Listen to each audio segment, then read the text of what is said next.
folks, and welcome to Subjective Thoughts. And our comic for today is Neverwhere, issue 4 by Vertigo. Now, there is death, murder, fighting, killing, weapons, blood, and weird shit in this one. So, if you are in any way squeamish, you have been warned. Also, spoilers. Alright, here's the team.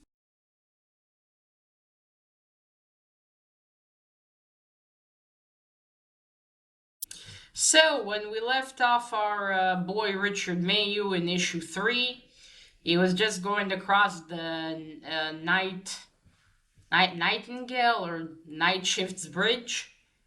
Yeah, not going to, he was crossing it. And he looked up and shadows were upon him. Shadows of big, it seems really big birds. So that was then. We start this issue with him getting, I don't know, visions or dreams or something. Almost like from the past, from the future. He sees an old man warning him about something, and telling him only the worthy will receive something or can do it. Then there's when he helped Dora on the pavement and Jessica was mad at him. And then there's the Marquise de Carabas telling him, "Don't worry, you'll be dead soon." And then there's him, and there's Richard, and he looks up, and there's this giant monster like right in front of him, and he's supposed to be ready. And then the monster like puts forward one of its clawed hands. And he says, "But I wasn't ready." And then he's falling and losing grip of the spear he was holding. And then he, wakes up. Suddenly, he went from nowhere to somewhere. And he's on the other side of the night bridge. And he vomited while he was unconscious. Or whatever happened to him. He's lying in a pool of his vomit. So he gets up and he's like, "What? Where?" And then he sees beside him Anastasia's necklace. This is Anastasia. And he's like, "Wait, where is Anastasia? She was right with me." And he gets up and then there's a tall warrior lady that tells him, "You have crossed the bridge. You've we were lucky to cross the bridge and we're alive." And then he yells for Anastasia, and some people nearby run to him and like, "Don't call the bridge again. It already took its toll." So, as I said in the last issue, the bridge takes the price for letting you cross. So some people are taken by it, and well, I assume are dead, or worse. So he has to tell him, "Be thankful you passed, and that's it. Count yourself blessed." So then Richard's looking, everyone's starting to go. The warrior lady tells them, the market is this way if you want to go. And Richard gets mad. He's like, "How can you act like nothing just happened?" And she says, "It's fine for you to mourn your loss, but I thought you wanted directions." And Richard says, "Yes, I did, I do." And he said, "One moment, please." And he he's holding Anastasia's necklace, and he puts one bead into his, I assume in her coat pocket, and he throws the rest of the necklace into the darkness, making a promise to Anastasia that he's not going to forget her. It's the only thing he can do for her. And then, let me just check. Okay. Yeah, alright. Then we move briefly to the Marquise de Carabas and Dor. They're back in London above. They've been too long, and the Marquise tells her, "We need to go to the floating market and hire bodyguards to help you, to protect you." So then they just start, then they just go through a door to a building, and that's it. Then we go back to Richard. He's now in the floating market. It's in some kind of it's in a place he knows. And they're all just set up there. There's booths for everything, selling dreams, selling pain, whatever. And then the lady, he asks the warrior lady, what are you looking for in the market? Because she tells him, you can find whatever you want in the market, but also the things that you don't want to find, you are here. And he said, what are you looking for, if I may ask? And she says, employment. And Richard's like, what do you do? And she says, I offer services of the physical kind. And then she goes a few steps and he doesn't see her anymore in the crowd.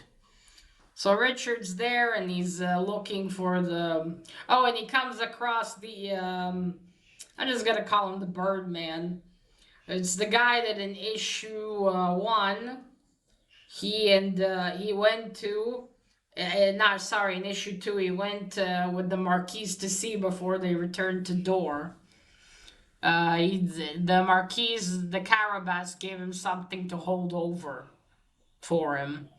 So he gives him, so he asks him, where's the Marquise? And Birdman like makes the opportunity to make money. He's like, yeah, information is the way of the future for business. So he asks him, pay me and I'll tell you where he is. So obviously, poor Richard doesn't have any money, but he gives him his watch, his payment. And he tells him, go over there to the, I think, food court and you'll find him. And he's like looking at the watch, like, what do these numbers on the edges mean? I guess he never seen a clock before and does not operate one. Let me just make sure I'm correct here. Yeah, that does happen straight after. Okay. Okay. Let me just check how much happens in this comic. Okay. Then we move on to the food court. The Marquise de Carabas is there in Door, and a bunch of, I guess warriors, what would you call them? Not henchmen, but swordsmen, mercenaries probably. And he says the Lady Door is looking to employ a bodyguard. Her coin is very valued. So what you'll do is you fight each other, and once you get knocked out, you're out, and the last standing will win the employment. So they start fighting. Or before they start fighting, one man's like, wait, how long do you stay down? You can get up, and then he's hit by. Before that, he's like, tell us your names. And they all introduce themselves, and Vannery's there already, too. The guy from the last issue, that warrior guy. The one that's better than Hunter, as he said. Or better since Hunter's been gone. So the fight starts, but Vannery wins. He kills everyone. And he's like, well, I won. You can see none of them is getting up again. And he says yes, and the Marquise de Carabas said, yes, indeed. And they're like, who have you worked for? Dor asks him. And then he lists all these people that he worked for. And then he's like, okay, so the job is mine. But then the war... before a little bit before that, as the fight goes on, Richard finally arrives, and he's like, Dor, I finally found you, I need to talk to you. And she's like, Richard, look out. And he gets knocked by one of the men that Vannery throws. And Dor runs to him. She's like, oh, Richard. Yeah, so he wants to talk to Dor, but she's like, not now, Richard. That is, oh wait, she doesn't know that yet. Then the warrior lady that he saw arrives.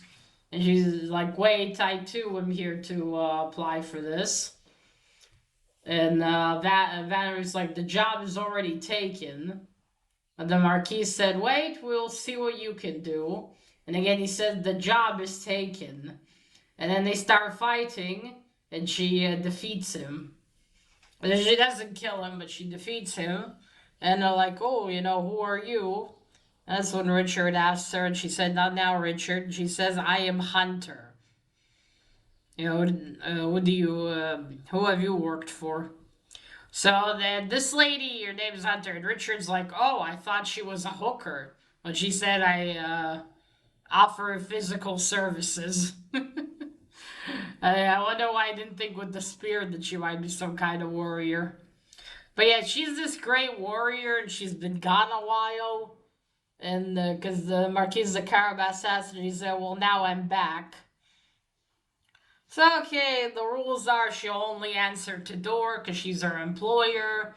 And, she can protect or she can kill. That's the easiest, but she's flexible, yada, yada, yada. And she takes this amount of payment. So Vannery leaves, and not leaves. He said, "I won't forget this. When you least expect it, I'll come for you." And she says, "Just leave it, and you'll live longer." So the Marquis's door and the lady Hunter, they start leaving. Richard's going after. It's like, "Wait, door, I need help." And I looked everywhere for you, and there's not. Door tells him, "Sorry, Richard, we can't take you with us where we're going. And we can't walk slowly enough for you for that." Well, not like literally walking pace, but all the weird shit they'll have to pass through. There will be no time to explain it to him. And he wants to, like, "Wait, you can't just leave me like this." And the Hunter lady, she, like, pushes him back and says, "This is a free warning because we traveled together. Stay here or I'll have to hurt you." And that's it. They leave. Leave poor old Richard. And then I think after that, let me look. Okay, yeah. Fighting. Okay, there we go. Okay, second. Let me just check.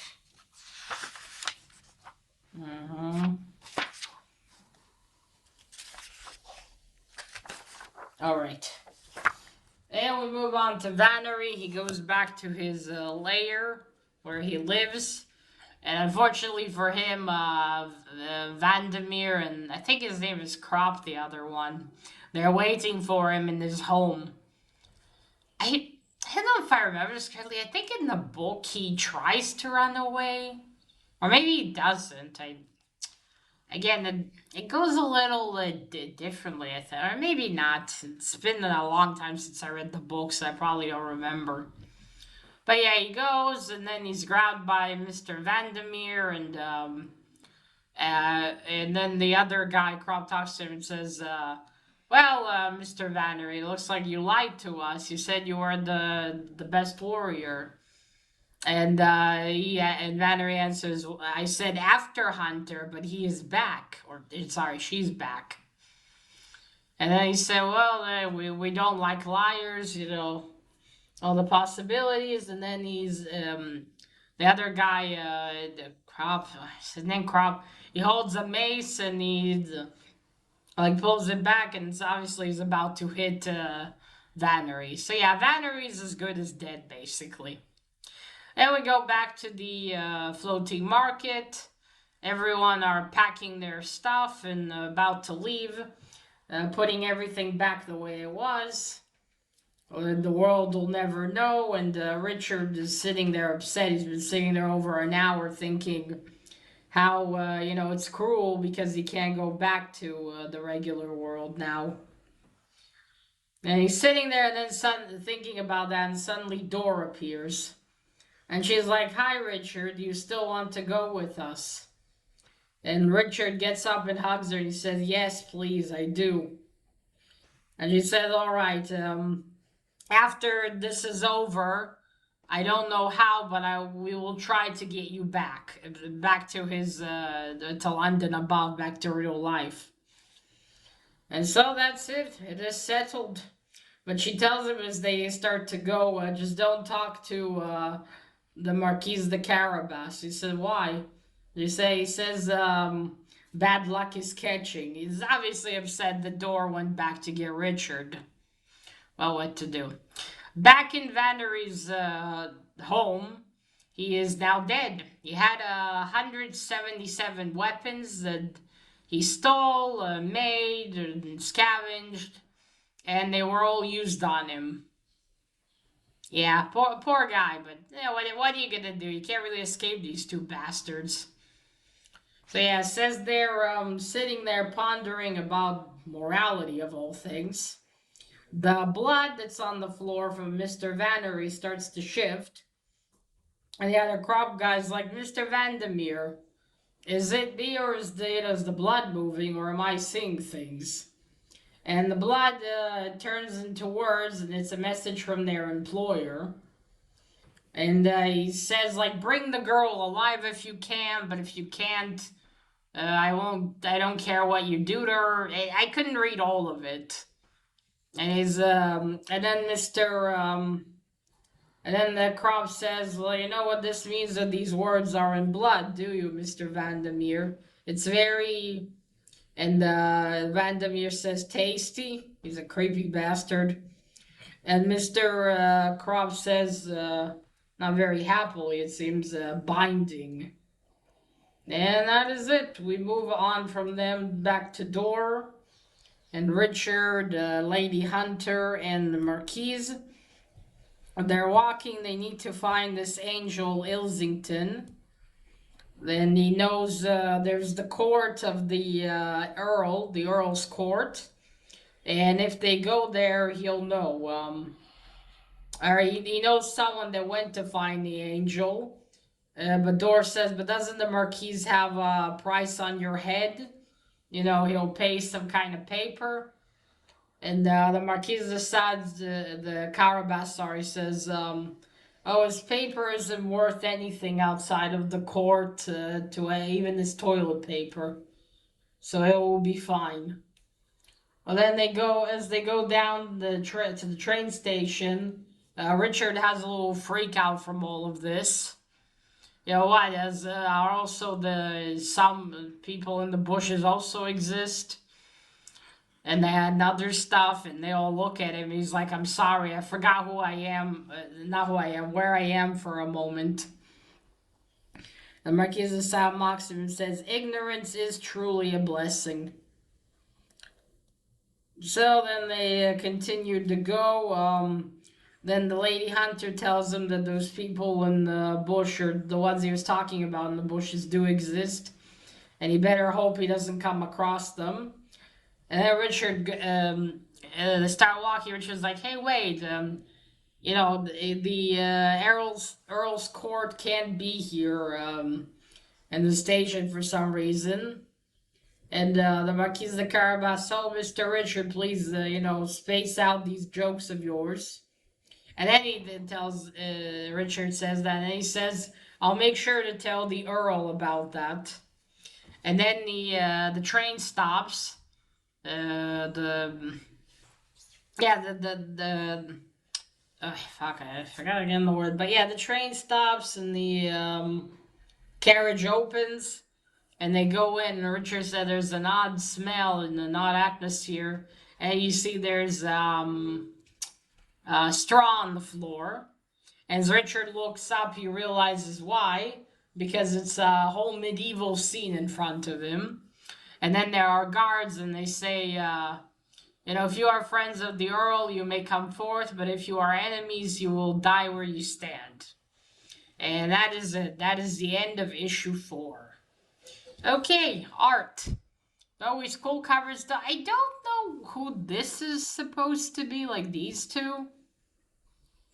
I don't think they were in the comic inside, so I'm not sure.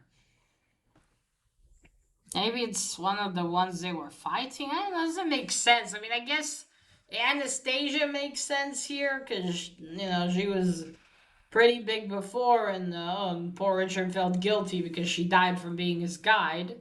I know what this is supposed to be, but still very cool. Okay, now art. Don't get why sometimes they put like the names and everything like right at the fucking end. You see, there's Richard having those like visions or dreams. I think more visions because this happens. You see, there's that lady warrior, and the train's there too. So I suppose those are visions, perhaps he had of the future. And there's that monster. I see fucking biggin. So there he wakes up, and this is the warrior lady over there. Hunter.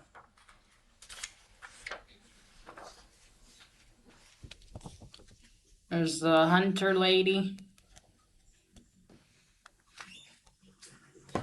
She is leading him.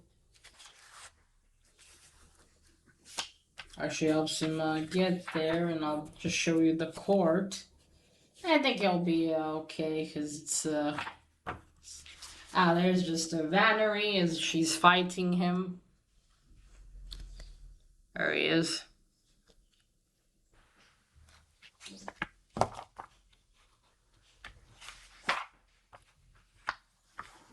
Okay, let's get to the courts on the last page.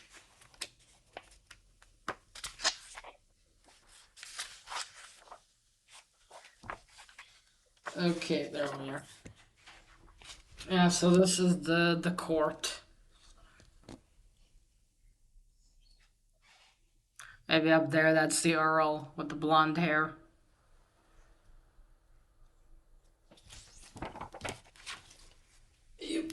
Okay, so it is progressing. Now this monster that Richard sees, he will have to fight it.